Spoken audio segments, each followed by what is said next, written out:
బాధపడడానికి కూడా టైం లేనంత బిజీ లేదు అయిపోయారు. ఇంకా ఆలోచనలే. ఆయన బ్లెస్సింగ్స్ అలాగే ఉంది, దేవుడి బ్లెస్సింగ్స్తో నేను అలా ట్రావెల్ అయ్యాను.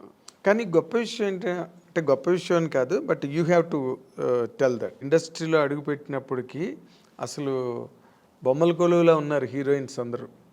ఎంతమంది ఉండాలో సినిమా ఇండస్ట్రీలో అంత ఆ నెంబర్ ఆఫ్ హీరోయిన్స్ మళ్ళీ రిపీట్ అవ్వలేదండి, అంత నెంబర్.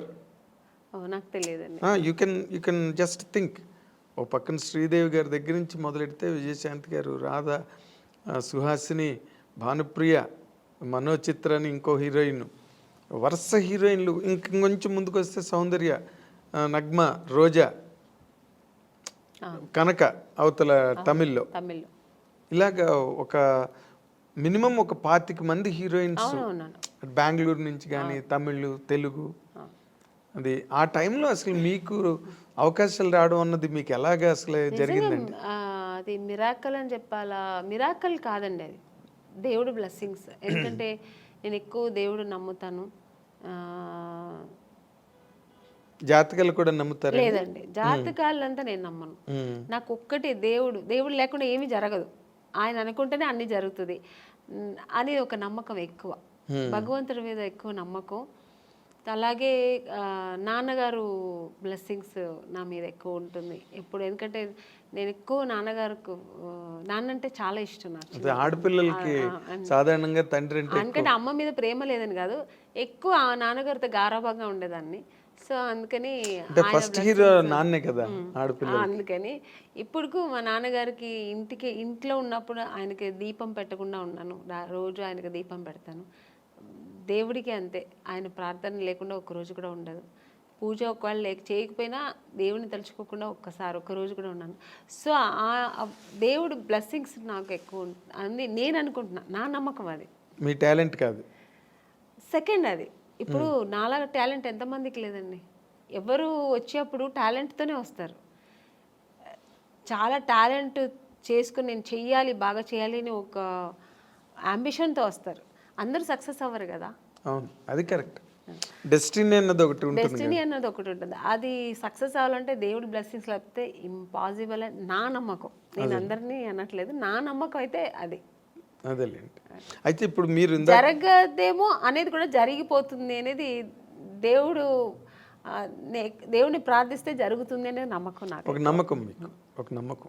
అయితే ఇప్పుడు మీరు ఇందాక చెప్పినట్టుగా ఇంతమంది హీరోయిన్లు, పెద్ద సర్కిల్ ఆఫ్ హీరోయిన్స్ మధ్యలో ఆమని గారు కెరీర్ స్టార్ట్ అయినప్పుడు కానీ మీరు చెప్పినప్పుడు మీనా, రోజా గారు, అవును, రమ్యకృష్ణ గారు,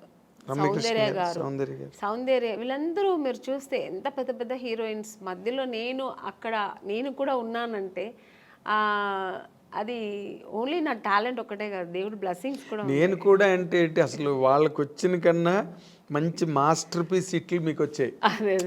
ఒక మిస్టర్ పెళ్ళం కానీ, ఒక శుభలగ్నం, మంచి క్యారెక్టర్స్ చేశాను నేను. స్టార్డమ్ అనేది పక్కన పెడితే పెద్ద పెద్ద స్టార్స్ నేను చేయకపోయి ఉండొచ్చు, బట్ మంచి మంచి డైరెక్టర్స్, పెద్ద పెద్ద స్టార్ డైరెక్టర్స్తో చేశాను.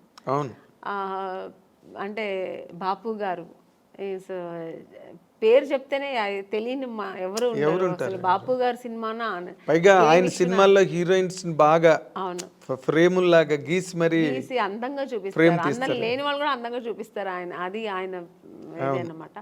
అలాగే కె విశ్వనాథ్ గారు, కె రాఘవేంద్రరావు గారు, దాసనారాయణరావు గారు, కృష్ణారెడ్డి గారు, ఇలాంటి వాళ్ళు డైరెక్టర్స్ అంతా చేసే అవకాశం, మంచి మంచి క్యారెక్టర్స్ చేసే అవకాశం, అది నా గాడ్ గ్రేస్. అదే ఇందాక ఇప్పుడు మీరు ఇంతమంది హీరోయిన్ లిస్ట్లో మీకు బాగా క్లోజ్ ఫ్రెండ్స్ అని చెప్పుకునే వాళ్ళు ఎవరండి? నాకు ఎందుకంటే మీకు ఆ ఫ్రెండ్షిప్ అన్న యాంగిల్ చాలా తక్కువ. అవునండి, నేను ఎక్కువ ఫ్రెండ్స్ ఎక్కువ మెయింటైన్ కాదు, నేను ఎవరితో ఎక్కువ మాట్లాడను కాబట్టి మూవ్ అవ్వను. సో అందుకని నేను ఎక్కువ అలా మూవ్ అయ్యి మాట్లాడే ఒక హీరోయిన్ సౌందర్య గారు.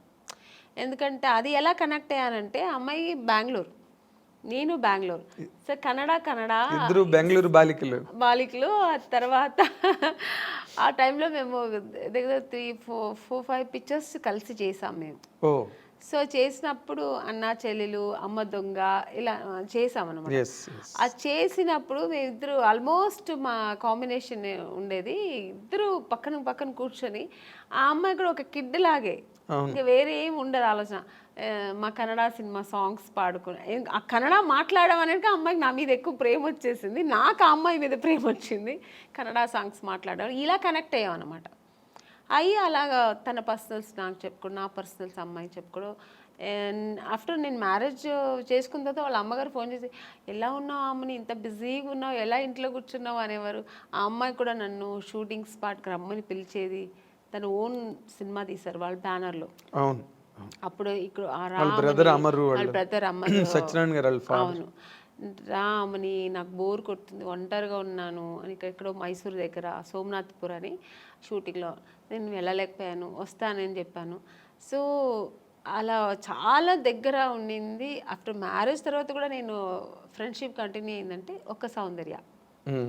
తను నాన్నగారు పోయినప్పుడు కూడా నాకు ఫోన్ చేసి ఓన్లీ ఏడ్ చేసి, నువ్వు ఇప్పుడు రా, నేను కలవాలి, నీతో మాట్లాడాలి నేను అంటే. టైం అప్పుడు 10 o'clock అయిపోయింది. నేను షూట్ చేసుకుని వచ్చాను హైదరాబాద్లోనే. తను ప్రశాంత్ కుటీర్లో ఉంది, నేను హోటల్లో ఉన్నాను. నేను కూడా ఏదో హోటల్లో ఉన్నాను. చెప్పేదాన్ని వెంటనే కారు వేసుకుని వచ్చాను అనమాట ప్రశాంత్ కుటీర్. వస్తే కూర్చొని, ఎందుకంటే అమ్మాయి సెంటిమెంట్గా ప్రశాంత్ కుటీర్ చాలా ఎంత పెద్ద హీరోయిన్ ఆ ప్రశాంత్ కుటీర్లో ఉండేది. ఇప్పుడు మేమందరూ కూడా ఒక స్టేజ్ వచ్చిన తర్వాత హోటల్స్ మారాము, అమ్మాయికి అసలు మారలేదు, ఆ రూమ్ మారలేదు, ఆ ప్రశాంత్ కుటీర్ని వదలలేదు. అంతా వెజిటేరియన్ ఫుడ్. అవును, ప్రశాంత్ కుటీర్ బాగుంటుంది. అది ఒక ఈ హోమ్లీగా ఇల్లు అట్మాస్ఫియర్ ఉంటుంది. సో అక్కడ వెళ్తే అసలు నన్ను హగ్ చేసుకుని బోర్ని ఏడ్చేసింది, చిన్నపిల్లలాగా ఏడ్చి. మా 4 పిల్లర్స్లో ఒక పిల్లర్ వెళ్ళిపోయారు నాన్నగారు, నేను అమ్మ ముగ్గురే ఉన్నాము అమ్మని అని ఏడ్చి. అన్నాను, ఏదున్నా ధైర్యంగా ఫేస్ చేయాలి, నువ్వు ఏడవ, నేను తనకు ధైర్యం చెప్పింది, నేను అమ్మాయిలాగే. కానీ ఆ టైంలో అలా ఒకరికొకరు ఆద్దరు చెప్పుకొని అంత క్లోజ్ ఉండేది అన్నమాట అమ్మాయి.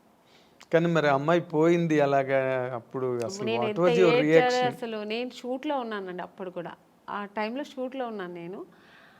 చెప్తే నేను నమ్మలేదు. సౌందర్యాన్ని వేరే ఎవరైనా చెప్తున్నారు, సౌందర్య ఎలా పోతుంది, నేను ఎందుకు పోతుంది అన్నాను. అసలు నమ్మలేదు నేను.